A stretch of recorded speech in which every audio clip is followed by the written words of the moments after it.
이 시간 은혜 받을 하나님의 말씀은 구약성경 사사기 2장입니다.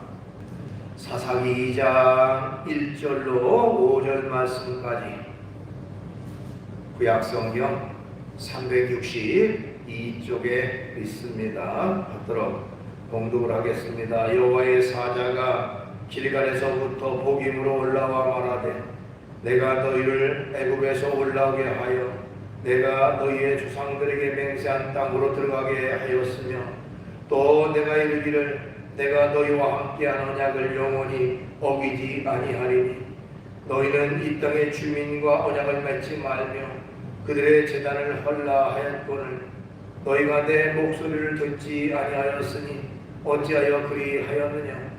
그러므로 내가 또 말하기를 내가 그들을 너희 앞에서 쫓아내지 아니하리니 그들이 너희 옆구리에 가시가 될 것이며 그들의 신들이 너희에게 울무가 되리라 하였노라. 여호와의 사자가 이스라엘 모든 자손에게 이 말씀을 이르매 백성의 소리를 높여 운지라. 그러므로 그곳을 이름하여 복임이라 하고 그들이 거기서 여호와께 제사를 드렸더라. 아멘. 말씀을 5절까지 받들어 봉독을 했습니다.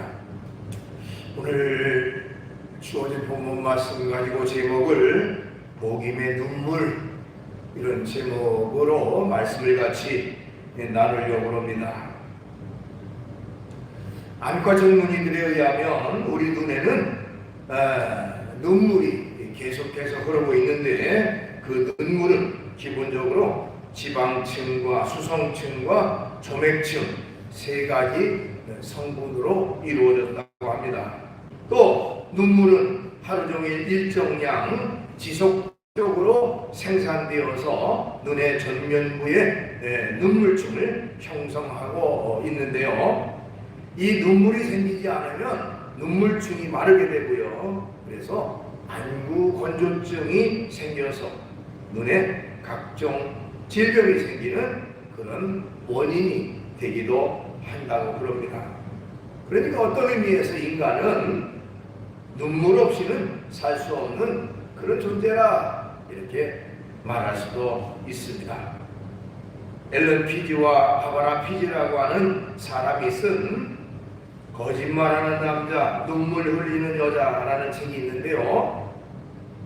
그 책에는 눈물의 기능을 세 가지로 요약해 놓았습니다. 우선 눈물은 눈을 보호하는 기능이 있다 이렇게 말했어요. 자, 눈물은 세정작용도 하고요, 윤활작용도 하고 또 항균작용을 통해서 눈을 보호한다는 것입니다.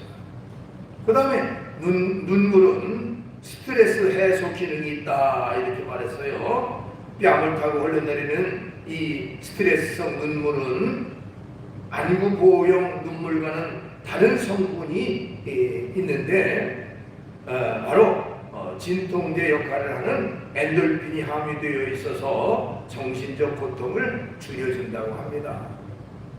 우리가 슬플 때 흐르는 눈물 그 속에는 진정제 역할을 하는 성분이 포함되어 있다.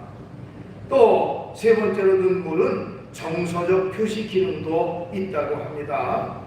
울어서 다른 사람의 마음을 움직이게 한다는 것이지요. 그래서 서양 속담에는 여자의 눈물은 남자를 움직이고 남자의 눈물은 세상을 움직인다 이런 속담도 있습니다. 자, 그런데 성경을 자세히 살펴보면 이런 세 가지 기능의 눈물 외에 또 다른 눈물의 기능이 있는 것을 알 수가 있습니다. 바로 하나님 앞에서 흘리는 영적 눈물이라고 하는 것입니다.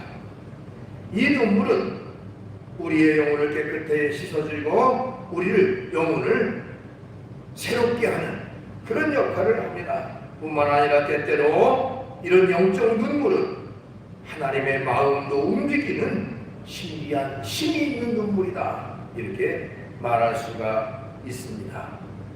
열왕기하 20장에 보면 거기 하나님께서 하나님의 선지자 나단에게 한 가지 말씀을 하셨습니다. 그 당시의 왕이었던 히스기야 왕에게 가서 말하라. 뭐라고 말하느냐? 내가 얼마 안 있으면, 며칠 있으면 병으로 죽을 것이라고 말하라 라고 이 나단 선지자에게 하나님 말씀하셨어요. 자, 히스기야 왕이 나단 선지자의 말을 전달받습니다. 며칠 후면 내가 죽을 것이다. 너무너무 충격이 크고 괴로워서 이 히스기야 왕은 성경 말씀에 보니까 얼굴을 벽에 대고 통곡의 기도를 하나님 앞에 드렸다고 기록하고 있습니다. 통곡의 기도를 하나님 앞에 드렸어요. 눈물로 통곡의 기도를 했어요.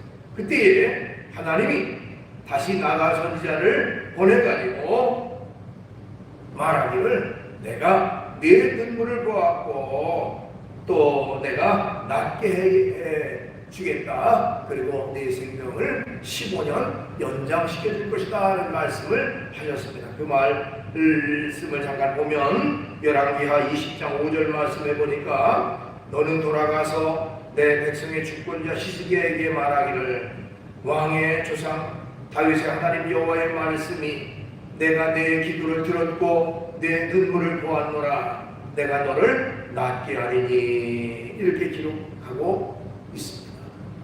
그러니까 우리가 하나님 앞에서 흘리는 이 영적인 눈물은요, 때때로 하나님의 마음도 돌이키게 하는, 하나님의 마음도 움직이게 하는 그런 능력이 나타나게 되는 것입니다. 자, 오늘 본문 말씀에 보면 이스라엘 백성들이 복임이라고 하는 곳에서 하나님 앞에 눈물을 흘렸다고 기록하고 있습니다. 4절 말씀에 보면 여호와의 사자가 이스라엘 모든 자손에게 이 말씀을 이르매 백성이 소리를 높여 운지라. 이렇게 기록하고 있습니다. 자, 그렇다면 이제 이 복임이라고 하는 곳에서 하나님 앞에 눈물을 흘리게 된 배경은 어떤 배경이 있는가, 어떤 이유에서 눈물을 흘렸는가 하는 것을 먼저 살펴볼 필요가 있습니다. 이스라엘 백성들이 출애굽한 이후에 40년 동안 광야 생활을 했지요. 자, 그리고도 오늘 그 광야 생활 후에 이스라엘 백성이 여호수아의 인도를 따라서 요단강이라고 하는 강을 건너서 가나안 땅에 이제 들어왔습니다. 가나안 땅에 들어와서 그들은 길갈이라고 하는 곳에 머무르면서 가나안 땅을 정복하기 시작을 했습니다. 하나님이 약속하신 땅 가나안 땅을 정복하기 시작했습니다. 그 거점 지역이 바로 길갈이라고 하는 곳이었습니다.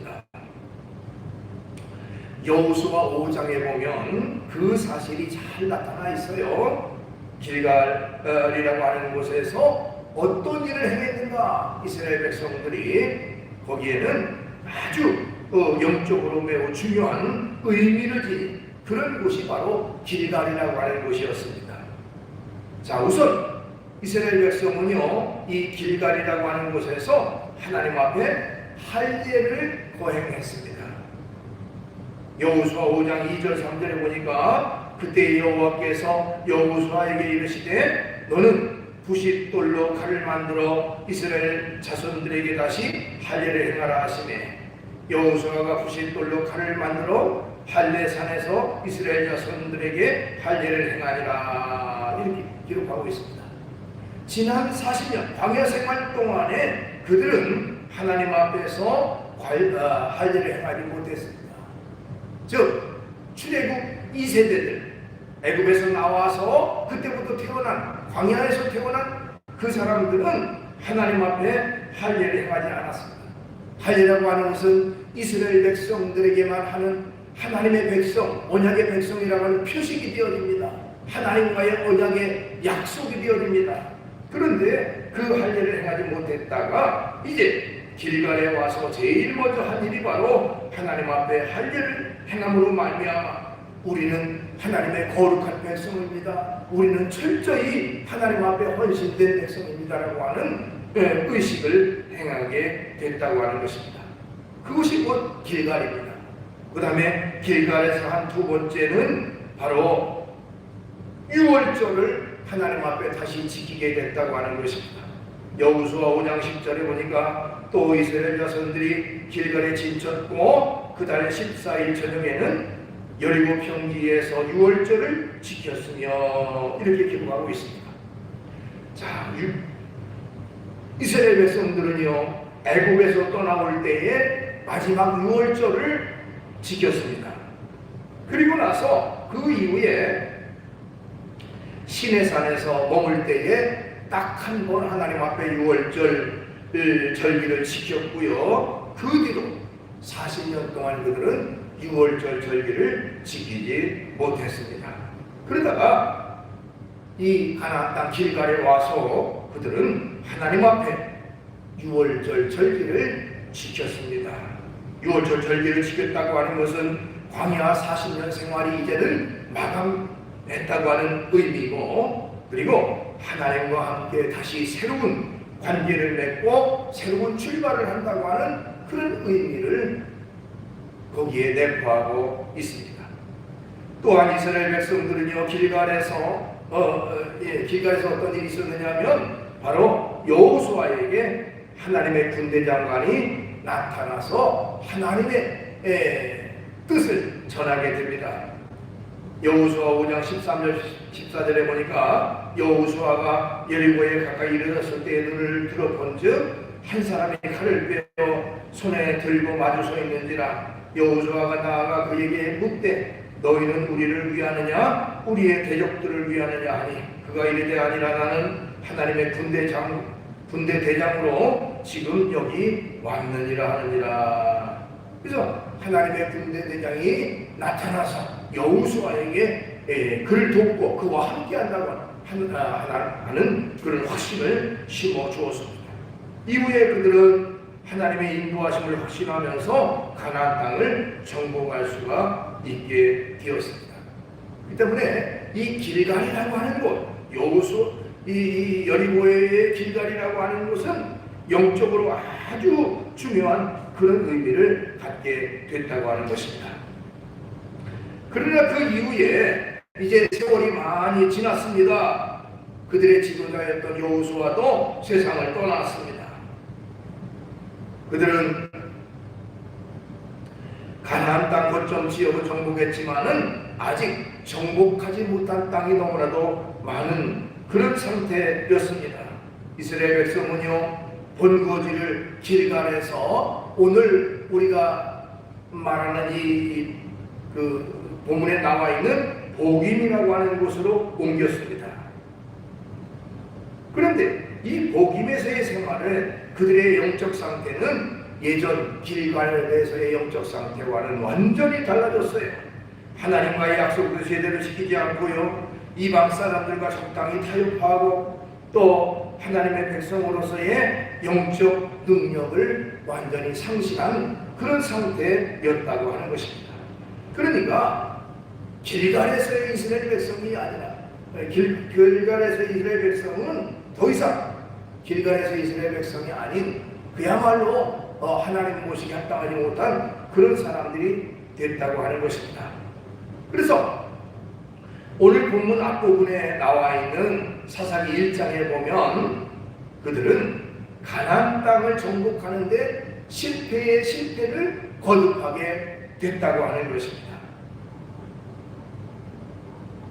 사사기 1장 19절 그들을 쫓아내지 못하였으며, 자 1장 29절 가나안 족속을 쫓아내지 못하며 30절 쫓아내지 못하였으므로 31절 쫓아내지 못하고 33절에 쫓아내지 못하고 하면서 쫓아내지 못했다 라고 하는 말이 계속해서 이어지고 있어요.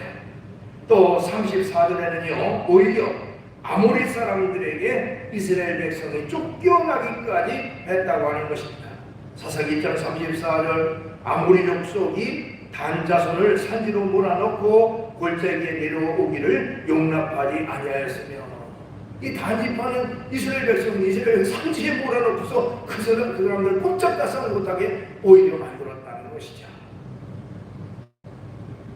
왜 이렇게 이스라엘 백성들은 무기력하게 그 땅 거민들을 몰아내지 못하고 그 땅을 정복하지 못하고 무기력으로 있을까요? 그것은 바로 영적 능력을 상실했기 때문입니다. 하나님의 백성으로서의 바른 모습에서 벗어났기 때문에 이런 결과가 그들에게 이루어졌다고 하는 것입니다. 자, 그런 상태 속에서 하나님의 사자가 와서 이스라엘 백성들에게 너희들의 잘못된 모습, 이러한 잘못된 것 때문에 너희들이 그렇게 실패했다고 하는 말씀을 하자 그 사람들이 거기에서 이 복임에서 눈물을 흘렸던 것입니다. 눈물을 흘렸던 것입니다. 자, 우리가 중요한 것은 얻는 것도 중요하지만 지키는 것이 중요하다는 얘기 많이 합니다. 믿음도 마찬가지입니다. 믿음을 얻는 것도 중요하지만 믿음을 지키는 것이 더 중요하고요. 은혜를 받는 것도 중요하지만 그 받은 은혜를 잘 지키고 살아가는 것이 중요합니다. 그렇기 때문에 여기 이스라엘 백성들은 하나님이 주시는 영적인 능력, 은혜, 축복, 또 이 가나안 땅을 정복하라, 내가 이 땅을 너에게 준다고 하는 하나님의 말씀에 확신을 가지고 담대히 나가지 못하고 영적 능력을 상실했기 때문에 결국 그들은 실패할 수밖에 없었고, 그렇기 때문에 결국 이 복임이라고 하는 곳에서 하나님 앞에 눈물을 흘리면서 통회하는 그런 후회와 안타까운 회개하는 그런 눈물이 그들에게 있었다고 하는 것입니다. 자, 그렇다면 이제 이스라엘 백성들이 복임에서 흘린 눈물의 의미는 구체적으로 어떤 의미일까 하는 것도 살펴볼 필요가 있어요. 이스라엘 백성들이 흘린 그 눈물의 의미입니다. 우선 복임의 눈물은 은혜의 눈물입니다. 은혜의 눈물. 오늘 본문 1절 앞부분에 보니까 여호와의 사자가 길갈에서부터 복임으로 올라와, 그렇게 돼 있어요. 자, 길갈에서 복임으로 올라왔다. 아까 말씀드린 것처럼 길갈이라고 하는 것은 이스라엘 백성들이 하나님 앞에서 새롭게 태어났던 곳이에요. 하나님 앞에 할례를 거행했던 곳이라 그랬습니다. 유월절을 지켰던 곳이 길갈이었고요. 또 하나님과 새로운 약속을 맺고 그 약속 가운데 새롭게 출발했던 곳이 바로 길갈이었습니다. 거기에 비해서 복임은 하나님을 떠난 자리요, 또 이방 사람들과 적당히 타협했던 자리고, 또 심지어는 우상 숭배까지도 이루어졌던 그런 자리가 바로 복임이라고 하는 곳이었던 것입니다. 자, 우리가 상식적으로 생각하면 하나님은 길갈에서 이스라엘 백성이 철저히 하나님만 섬기고 의지하는 그 모습을 흡족해 하셔서 그들에게 다가오셨지만, 복임에서 하나님을 떠나고 멀리하고 우상 숭배하는 그 백성들은 하나님이 멀리하실 것처럼 생각이 듭니다. 그러나 그 하나님은, 길갈에서의 하나님이 복임에서 복임까지 올라와서 다시 찾아오셨다고 하는 것이죠. 거기에 놀라운 은혜가 있습니다. 바로 하나님께서 이스라엘 백성을 만나기 위해 그 죄악의 땅 복임에도 오셨습니다. 그들이 죄 짓고 하나님을 떠났지만 하나님은 그래도 그들을 버리지 아니하시고 그들을 다시 찾아주셨던 것입니다. 그래서 그 사랑에 감격하고 그 은혜에 감격해서 지금 하나님 앞에 감격의 눈물을 흘리고 있던 것입니다. 그 때문에 이 복임의 눈물은 어떻게 보면 하나님의 은혜와 사랑에 대한 감사의 눈물이었다고 말할 수가 있습니다.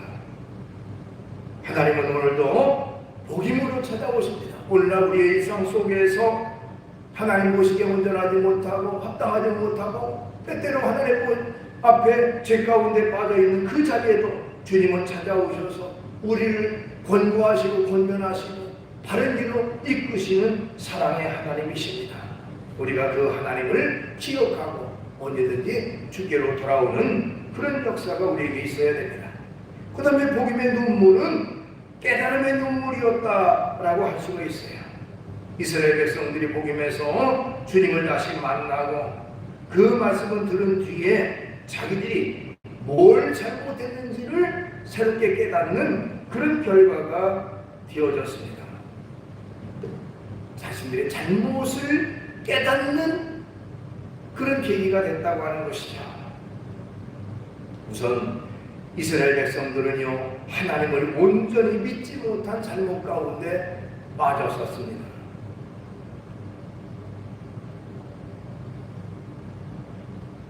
사사기 1장 19절 말씀해 보니까 이스라엘 백성들이 골짜기 거민들의 철병거를 보고 두려워했다고 되어 있어요. 사사기 1장 19절 여호와께서 유다와 함께 계셨으므로 그가 산지 주민을 쫓아내었으나 골짜기 주민들은 철병거가 있으므로 그들을 쫓아내지 못하였으며 그랬습니다. 철병거라고 하는 것은 오늘날 말로 말하면 전차와 같은 것이죠. 즉 자신들은 아주 이렇게 무기가 제한되어 있는 그런 상황 속에 있었는데 그 사람들은 철갑 전차를 가지고 중무장해서 그들을 이스라엘을 마주대에 싸우니까 싸움이 그냥 뿐만 아니라 미리 겁을 먹고 그들과의 싸움을 회피했던 것입니다. 자, 하나님께서는 내가 너희와 함께 할 것이다, 내가 저들을 너희 손에 붙였다라고 말씀하셨지만 그들은 하나님의 말씀을 의지하지 못했고 믿음으로 그들에게 나가지 못했고 그들의 무기만 보고 두려워하는 그런 모습 가운데 빠졌습니다. 그것은 온전한 하나님을 믿는 믿음이 아닌 것이죠. 뿐만 아니라 이스라엘 백성은요, 적당히 타협하는 잘못을 범했습니다.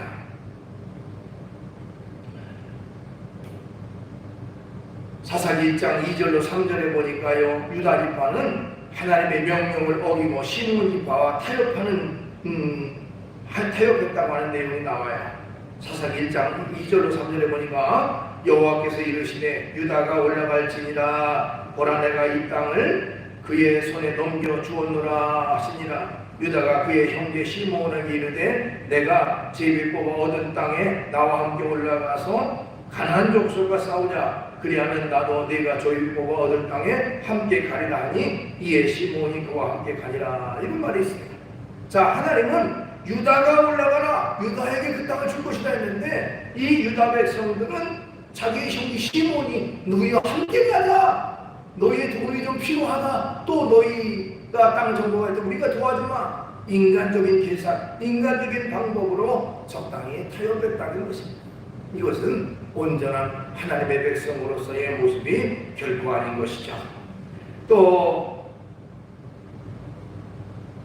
26절 보면 요셉 지파가 햇사람들과 적당히 타협하는 내용이 나옵니다. 26절 그 사람이 햇사람들의 땅에 가서 성읍을 건축하고 그곳의 이름을 루스라 하였더니 오늘까지 그곳의 이름이 되니라. 또 27절 이하에는 그 외에 많은 곳에 이방 사람들과 타협합니다. 27절 이하 므낫세가 베스안과 그에 딸린 마을들의 주민과 또 다낙과 그에 딸린 마을들의 주민과 돌과 그에 딸린 마을들의 주민과 이블루암과 그에 딸린 마을들의 주민과 무깃도와 그에 딸린 마을들의 주민들을 쫓아내지 못하네. 가나안 족속이 결심하고 그 땅에 거주하였더니, 그러니까 쫓아내지 못하고, 그러니까 그 이방 사람들이 그냥 거기에 머무르게 되는 결과가 됐다. 어떻게 보면 그냥 적당히 타협하는 그런 선에서 그쳤다는 것이다. 자, 하나님의 말씀을 어기고 현실적인 것, 세속적인 것, 또 자신들이 유리한 방향을 따라 타협했다고 하는 것입니다. 그것은 하나님이 원하시는 하나님의 뜻이 결코 아니었어요. 그들을 몰아내고 그 땅을 차지하라, 정복하라 하는 것이지, 그 땅을 사람들과 적당히 타협해서 같이 공존하라, 그런 말씀이 아니었던 것입니다. 자, 그런 자신들의 잘못을 깨달으니까 이제 새롭게 깨닫고 그 사실을 깨닫고, 우리가 하나님의 말씀을 그대로 따르지 않았구나, 인간적인 방법으로 적당히 이런 하나님의 말씀을 인간적인 방법으로 해결하려고 했구나 하는 그런 생각에서 그들은 눈물을 흘렸던 것이죠. 그 다음에 또한 복음의 눈물은요, 결단의 눈물이다, 이렇게 말할 수도 있습니다. 5절 말씀에 보면 그들이 복임에서 여호와 앞에 제사를 드렸다고 말씀하고 있어요. 5절, 사사기 2장 5절입니다. 그러므로 그곳을 이름하여 복임이라 하고 그들이 거기서 여호와께 제사를 드렸더라 그랬습니다. 이 복임이라고 하는 말의 뜻은요, 우는 자들이라고 하는 뜻입니다. 그들이 거기서 하나님 앞에 통의 눈물을 흘렸기에 그 지명 자체가 우는 자들이라는 이름으로 되어졌습니다. 즉 눈물의 제사를 하나님 앞에 드렸다는 것입니다. 즉 새롭게 하겠습니다. 이제는 하나님의 백성으로서의 모습을 되찾고 다시 새롭게 다짐하고 결단해서 하나님의 백성답게 살겠습니다는 그런 눈물, 결단의 눈물이라고 할 수가 있습니다. 우리가 하나님의 사명을 감당하는데도 바로 이런 회개를 통한 결단의 눈물이 우리에게 있어야 하는 것입니다. 어떤 목사님의 간증입니다. 이 목사님이 한 교회에서 교사 부흥회를 인도하고 있었습니다. 그러면서 설교 말씀을 하는데 교사라면 당연히 학생들을 위해 하나님 앞에 기도해야 하는데 얼마나 기도하고 있습니까? 하고 하는 내용의 설교를 했는데 갑자기 한 교사가 통곡을 하면서 통곡을 하더랍니다. 목사님이 더 이상 설교 말씀을 전할 수 없을 정도로 심하게 울고 있는 그런 상황 속에서 어느 정도 이제 기다리고 있다가 진정된 다음에 설교를 마치고 나서 왜 이렇게 울었냐고 물으니까 자신은 교사로 20여 년 동안 봉사를 했는데 이제까지 학생들을 위해서 기도해야 한다고 하는 그 생각조차 없이 그냥 타성에 젖어서 교사로 봉사했다는 것입니다. 그런데 학생들을 위해 얼마나 기도했느냐는 그 말씀에 찔림이 돼가지고 그래서 거기서 왈칵 눈물을 흘렸노라고 얘기를 했습니다.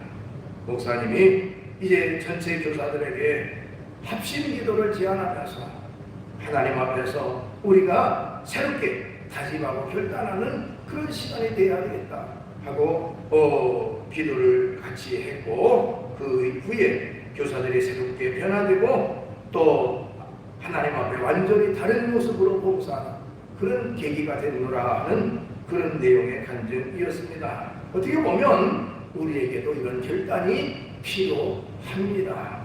그죠? 우리의 잘못과 우리의 허물을 깨닫고 철저히 회개하고 새롭게 다짐하고 결단하는 그런 시간이 우리에게 반드시 있어야 된다는 것입니다. 이스라엘 백성들은 이 복임에서의 눈물은 바로 결단의 눈물이었습니다.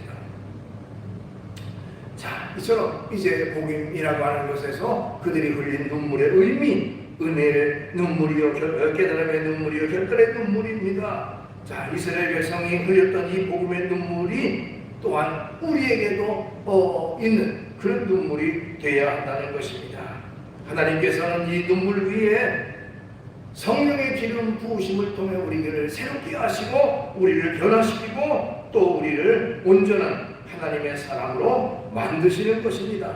그렇기 때문에 우리가 이 이스라엘 백성들의 그 복임의 눈물의 의미를 깊이 생각하고 우리도 언제든지 하나님의 은혜에 감사할 뿐만 아니라 또한 하나님께서 주신 모든 사명, 직분을 잘 감당하고 충성스러운 일꾼으로 쓰임받기 위해 언제나 하나님 앞에 새롭게 다짐하고 결단하고 또 철저히 하나님 편에서는 우리의 모습이 되어야 될 줄로 믿습니다. 기도하겠습니다. 거룩하신 주님을 찬양합니다. 이스라엘 백성이 길갈에 있을 때에 그들은 온전한 하나님의 백성, 철저히 하나님의 뜻을 따르는 백성들이었지만 복임에 와서 그들의 믿음과 신앙은 완전히 변화됐고 퇴색됐고 또한 세속화되어지는 또 인본주의적 그런 생각 속에 빠져있는 그들의 모습을 보였을 때에 하나님의 사자가 길갈에서 복임으로 그들을 다시 찾아와서 그들에게 잘못된 부분을 이야기하면서 다시금 새로운 용기를 주었을 때 그들이 거기서 눈물로 하나님 앞에 회개하고 새롭게 다짐하고 결단하는 그런 기회가 됐음을 볼 수가 있습니다. 주님, 복임에서 이스라엘 백성들을 찾아오셨던 하나님은 오늘날 우리의 삶의 터전 속에서 우리를 친히 찾아오셔서 우리에게 힘과 용기를 주시는 하나님, 다시금 재결단을 주시는 하나님인 줄로 믿습니다. 그 하나님이 나와 함께 하시고 우리의 곁에서 언제나 우리를 지키시고 보호하시고 돌보고 계신다는 사실을 기억하고 철저히 하나님 편에 서서 하나님만 의지하고 섬기며 살아가는 우리의 삶이 되게 주시옵소서. 예수님의 이름으로 기도하옵나이다.